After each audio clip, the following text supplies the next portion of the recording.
So transition started here in Totnes, like transition did, and then it kind of grew here and then started to go off to other places. What does the spread of REconomy from transition moving out look like? Where has it gone and how has it grown? Yeah, it's followed quite an interesting track because we know that it's already been happening in a number of places anyway, whether they call it REconomy or not. And then we see some of the more kind of mature, established transition initiatives have turned their attention more to economic issues. So they've kind of officially started a REconomy project, if you like. And others have been busy doing things like local currencies or shop local campaigns or something like that. So it looks quite different in different places. And I think what's different is perhaps the scale of ambition. So the places that have been going for longer and are more established are more in a position to connect with the councils and with local business associations and take on something more systemic, and others that are at an earlier stage are starting more slowly.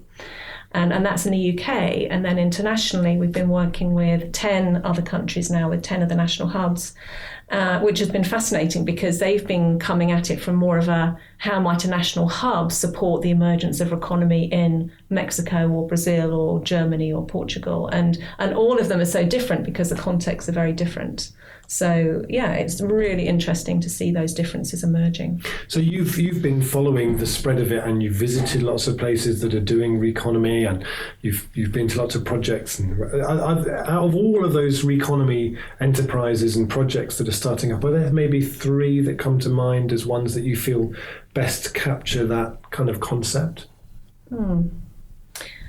Yeah, it's hard to name names because they all have something, fantastic and unique about all of them. But I think generally what I've seen that tends to happen is some kind of community energy company is a place where a lot of transition groups start with something, and that provides so many things. So it provides the experience of setting up a whole new type of a whole new way of doing business and having to look at the legal issues and the financial responsibilities, which is quite a shift for a number of those groups.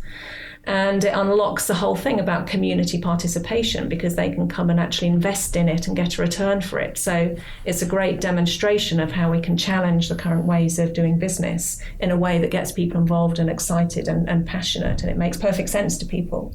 So I love those. I think they're great.